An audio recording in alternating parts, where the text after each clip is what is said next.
Salut l'équipe, crypto, le nouveau narratif qui explose les gars, on va parler de ça aujourd'hui parce que je sais que c'est le genre de sujet qui vous intéresse. Évidemment, on ira voir notre petit BTC qui corrige, on ira voir notre Ether et on ira sûrement voir les cryptos que vous m'avez demandé.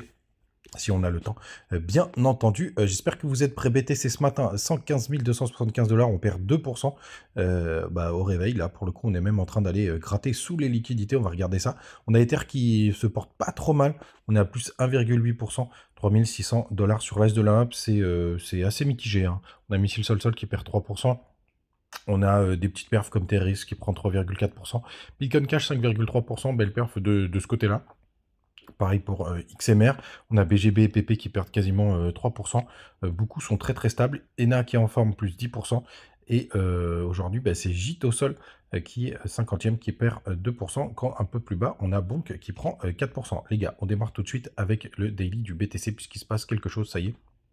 Vous voyez, on est en train d'aller gratter la liquidité qui était une target assez importante, hein. Quand on regarde ce range, vous le savez, il y avait pas mal de liquidité à aller chercher.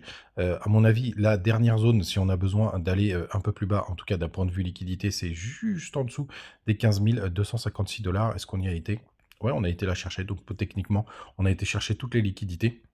Si jamais par contre on forme ce M-Top, pour le coup, la target principale, elle se situe aux alentours des 112 000 $. On va voir ce que ça va donner. Pour l'instant, en 1 heure, on n'a pas du tout de signe de retournement, mais je pense qu'on aura une réponse dans la journée pour savoir si on a pris vraiment toute la liquidité. On va regarder, bien évidemment, parce que vous le savez, il y avait pas mal de, mince, comment on appelle ça, de gap qui étaient ouverts. On va voir où est-ce qu'on est à peu près. Vous voyez, le gap, il est juste là. Le gap, il nous emmène jusqu'au 113 865, vous le voyez. Donc, si jamais on vient retester ces fair value là, que vous voyez, qui est juste là, pour le coup, c'est qu'il y a des imbalances. Vous voyez, cette grosse bougie d'imbalance, là, on la voit bien jusqu'au 112 000 $, qui pourrait être retravaillée et qui peut faire office de support, permettrait d'aller combler le gap si on a besoin d'aller un petit peu plus bas. Mais vous voyez, du côté des contrats CME, on n'a pas été chercher la liquidité. Attendez, on va regarder vraiment très précisément. Tac. Ouais, si on en a récupéré un petit peu une partie, il y en a un petit peu en dessous les 116 000. D'ailleurs, vous voyez qu'il y a un petit gap avec le cours en ce moment. Mais très intéressant, ce qu'on est en train de voir. Les prochaines heures vont être assez décisives pour voir ce qui s'y passe tout simplement du côté de TH. C'est pas tout à fait la même histoire, puisque vous voyez, on est encore dans le range. Tout simplement, j'ai vendu quelques ETH hier pour rentrer dans la position, justement, dans le narratif du jour. Vous voyez, il y a des clôtures de bougies qui sont très importantes aux alentours des 3006 pour arrondir. En fait, on a retesté ce W, donc ETH continue d'être plus fort, hein. Vous voyez, BTC, il est en bas de son range, alors que ETH est à l'intérieur. On va voir si c'est lagué, mais c'est plutôt propre. Ce qui est embêtant sur ETH, je vous en ai parlé hier, c'est le nombre de positions qui se sont ouvertes. Donc là, je suis sur les contrats de Binance, perpétuels de Binance. Vous voyez, les open interest sont assez gros du côté de TH. Alors si c'est un peu de short, c'est plutôt pas mal. Mais là, il s'avère que ça paraîtrait d'être plutôt des longues, surtout qu'on a encore des autres massifs sur les ETF. On peut aller jeter un œil. Vous allez ici du côté de notre ami CoilGlass. Vous voyez, on continue d'avoir des entrées massives. Donc pour le coup, vraiment, le ETH, c'est vraiment la crypto du moment. Même si elle nous a fait voir des vertes et des pas mûres. Du côté de BTC, c'est plutôt calme les inflows. Mais il y en a encore un petit peu hier. Il y en a eu encore un petit peu. Du côté des autres indicateurs, on a les liquidations qui sont à 500 millions. Ça fait quand même un gros billet. Pour autant, on est toujours dans le grid, même s'il n'y a pas d'euphorie. On a 2,15 millions de Bitcoin sur les échangeurs et les fundings qui sont à la neutralité. Si vous voulez, vous pouvez augmenter ce que je voulais vous montrer hier, j'ai oublié. Vous pouvez augmenter l'opacité des couleurs du côté des fundings, de la map des fundings, pour que ce soit un peu plus clair. Et vous voyez qu'il y avait un petit peu d'orange qui s'était formé aux alentours du 22 juillet. C'est pour ça qu'on a eu une petite correction. C'est un peu plus propre de le regarder comme ça. Donc, si vous voulez, mettez bien en 50. Et vous voyez qu'il y avait une petite surchauffe. Et vous voyez, juste après, on a eu cette petite correction. Mais c'est rien comparé à ce qu'on a connu en novembre-décembre. Attention, il y a quelques cryptos quand même qui sont en surchauffe, comme le Hype par exemple. Vous avez aussi le Farcoin ou par exemple Pump qui eux sont pas mal dans le rouge. Et d'ailleurs, BTC dans le orange, pardon. BTC était quand même un petit peu dans le orange. Tout simplement. Allez, on jette un œil aux autres graphiques qui sont importants, notamment la Bitcoin dominance. Où est-ce qu'elle est ma Bitcoin dominance? Elle est là, en weekly, en daily, bah tiens, on est en daily, on est en train de travailler le support de ce petit canal. C'est une zone, hein, attention les gars, vous voyez là ici on l'a un petit peu dépassé, un petit peu travaillé. C'est qu'en fait moi je l'ai travaillé en weekly et c'est pour ça qu'il est un peu plus haut. Puisque vous voyez, il est sur les clôtures de bougies et sur le petit fake out qui est juste là. Et vous voyez, on est plutôt sur un pullback en weekly. Tout dépendra évidemment de où est-ce qu'on va clôturer. Pour voir ce que ça va donner tout simplement, mais ce serait bien quand même de ne pas le réintégrer. Mais c'est normal aussi qu'on descende pas tout droit. On a eu une semaine assez puissante du côté de la puissance des altcoins. Du côté de BTC Euro, rien de très intéressant pour le moment. Pareil, on gratte les liquidités. Là, l'imbalance, elle va jusqu'aux 95 546 euros. On a aussi des infos du côté de THBTC à vérifier, puisque vous voyez, on est en train d'avoir une petite reprise haussière après la petite correction qu'on a eue. Hein, vous le savez, on monte pas tout droit, on descend pas tout droit. Donc c'est plutôt intéressant ce qu'est en train de nous faire Ether. Évidemment, ce sera plutôt une bonne nouvelle pour les alts. Allez les gars, on continue. N'oubliez pas, vous avez les petits liens du côté de Bitunix, Bitget, Crypto.com, Trade Republic, Mexé. Vous êtes de plus en plus à aller dessus et on va parler du narratif du jour, tout simplement. Et vous allez voir, vous l'avez vu ces derniers temps, on a eu pas mal de pump du côté de crypto qui avait une TVL assez importante, notamment Spark. Et vous voyez, il faut que vous alliez du côté de Défi la main. Vous choisissez les protocoles, justement tous les protocoles, hein, vous les pouvez regarder comme ça, mais avec de la TVL, et vous regardez justement où est-ce qu'il y a de la grosse TVL, et ces derniers temps, il y avait pas mal de pump du côté de certaines cryptos avec de la grosse TVL. Par exemple, on a Jito qui continue d'avoir des belles performances. Du côté du liquid stacking, on peut aller regarder la gueule de Jito. Je ne l'ai pas regardé, mais elle avait l'air plutôt en forme. Hop, pour voir si elle a pump. Hop, Jito, un petit peu, mais pas encore. C'est encore très léger. Donc il faut voir à peu près ce que ça va donner, évidemment, voir s'il y a des sorties. Mais vous voyez, Jito, il y a une grosse TVL qui est bloquée. Et la crypto n'a pas encore pump. Je peux vous montrer aussi une autre du côté du lending, pour le coup, qui est prêt. Alors, le Total Value Lock, pour ceux qui ne connaissent pas et ceux qui démarrent, c'est le nombre d'argent qui est bloqué dans le protocole. Total Value Locked, total argent bloqué, pour faire simple. Et vous voyez, récemment, on a Sparkline qui a à peu près 4 milliards de TVL, Total Value Lock, et vous voyez, et qui continue d'avoir une poussée. Et regardez ce que nous a fait Spark. Hop. Si j'arrive à le trouver, c'est SPX ou pas? Ouais, c'est ça, SPK, pardon. Regardez la performance qu'il nous a fait. Le truc qui est monté nous a fait un joli tac x3, on a fait quasiment un x6, 3 x 6, 18 ans, on a fait même plus d'un x6 sur l'espace des derniers jours, parce que pas mal de gens se sont rendus compte qu'il y avait une grosse total value lock qui était rentrée.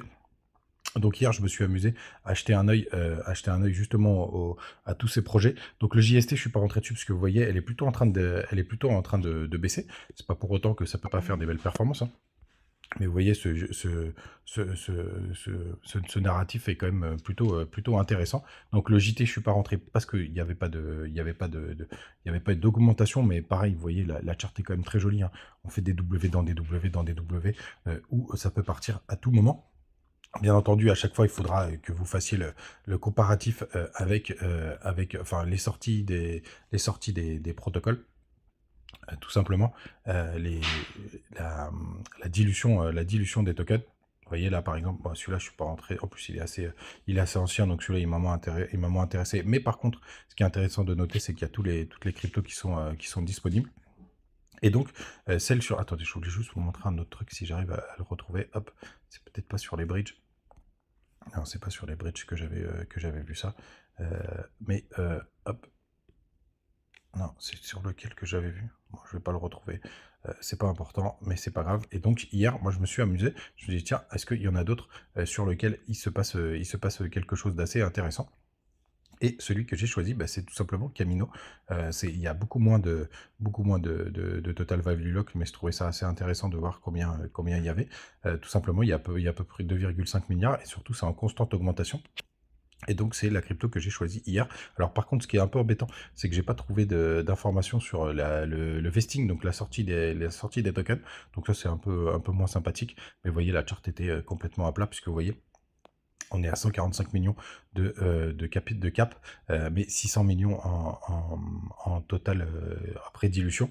Pour le coup, il y a pas mal de volumes qui sortent. On est à 34 millions. Et donc, c'est cette crypto sur laquelle je suis rentré hier.